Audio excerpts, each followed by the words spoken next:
And school is back. Some very happy students returned to school this week. They were happy to see their friends and delighted to be able to run around the yard at recess and lunch. There are still restrictions in place about social distancing, but at least they can see and talk with their friends. Not all children have returned, but in South Australia it's a pretty high percentage. Some of these children had not been at school for 3 weeks. And these school holidays were particularly long, with no playgrounds, no play dates and lots of pyjama days. Some families have kept their children home from some time during term 1, so for them it's been an even longer break from seeing friends and connecting with their peers. While the school students are reconnecting with friends and teachers, adults are still having to make do with phone calls, Zoom, WhatsApp, or very small, physically distanced of course, gatherings. Across the board, people are appreciating daily how important spending time in the company of others is. And the research tells us how important it is for our mental health. The ABC are reporting this week that this pandemic is making Australians more anxious, more confused and a lot more bored. No surprises there. But one pleasant surprise was that the number of Australians frequently feeling a sense of solidarity has also jumped. Even though we are staying at home, even though our regular activities have been suspended, people are still feeling connected. We know we are making an effort to protect our whole community, especially our most vulnerable. We are hearing great stories about flattening the curve and only one community transmission this past week. It's difficult not seeing people and not having face-to-face or group conversations, but there is still a strong feeling that we are in this together. I believe the other reason people feel solidarity while in lockdown is because of the creative ways people are connecting with each other and bringing light and hope into our neighbourhoods. Handwritten notes to neighbours, shopping for the vulnerable, gifts for frontline workers, the great teddy bear hunt, chalk writing on footpaths and window conversations at aged care facilities are some of the creative ways people are building solidarity across the nation. During these strange times, churches have had to think about new ways of worshipping, of doing pastoral care and engaging in mission. Even as we worship at home, we remember we are still worshipping with our congregation and sometimes with other congregations. As we sit down to worship in our lounge rooms, at the computer or at a table with a cup of coffee in hand, we know that our Campbelltown friends are worshipping with us. Luke's volume of work, known as the Acts of the Apostles, includes stories of the activities and travels of the apostles, sermons from church leaders and stories about the early church. Today's text is an account of one response to a sermon delivered by Peter. This account is about small groups of followers of Jesus who met in homes for worship, reflection and prayer. As we stay at home to worship, it's a helpful model to explore and learn from.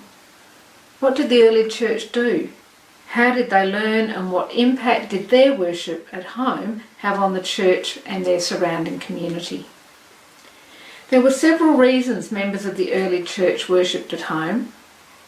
They were a small cohort, and small groups could gather in homes for worship and prayer.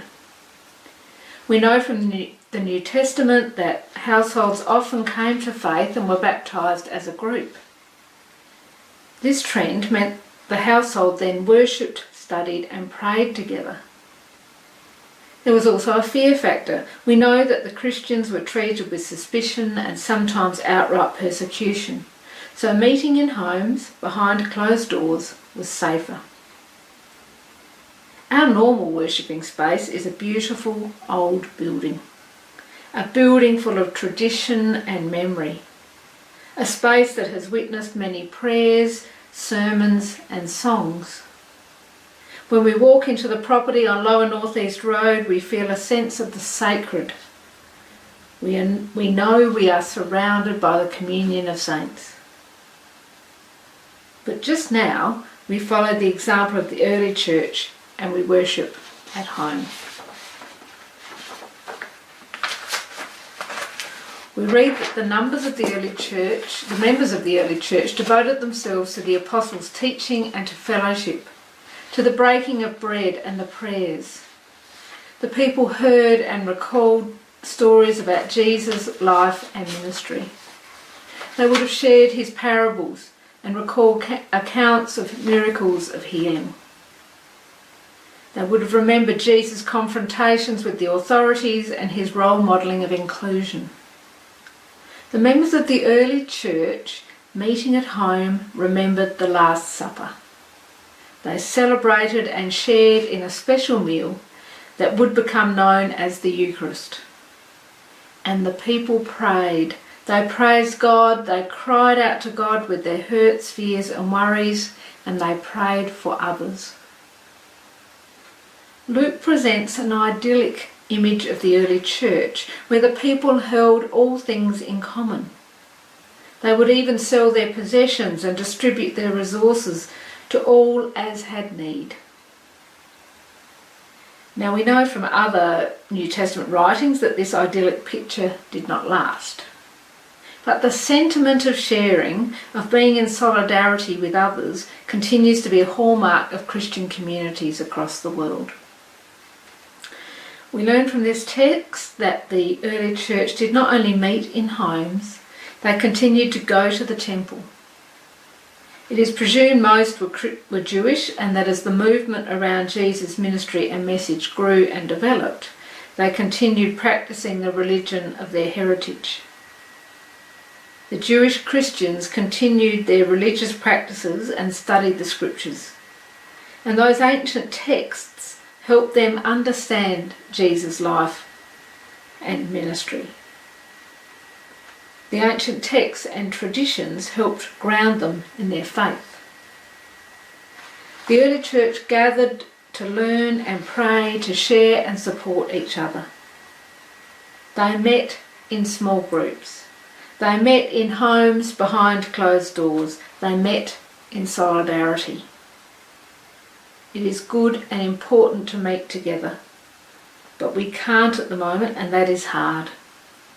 But even in normal times, I often reflect on the thought that as we gather for worship in our church building, there are faithful people worshipping in churches in our suburb, our city, across Australia and throughout the world.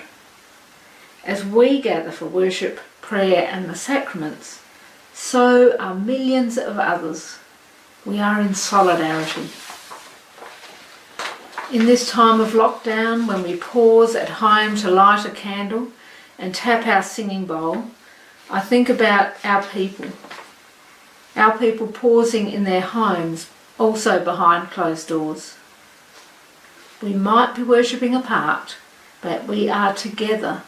Remembering and celebrating our scattered community is important, especially as the time for physical distancing continues, especially as people feel more anxious and confused as distress, loneliness and boredom take hold. Pope Francis writes, "Rivers do not drink their own water, trees do not eat their own fruit, the sun does not shine on itself, and flowers do not spread their fragrance for themselves.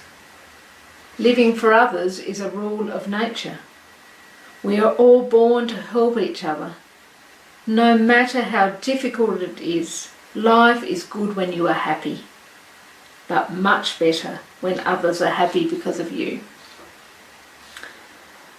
The reflection on the life of the early church ends with the note, "And day by day the Lord added to their number those who were being saved." The love and care of each other was a witness to the community around them. There was no evangelism program, no letterboxing or rally.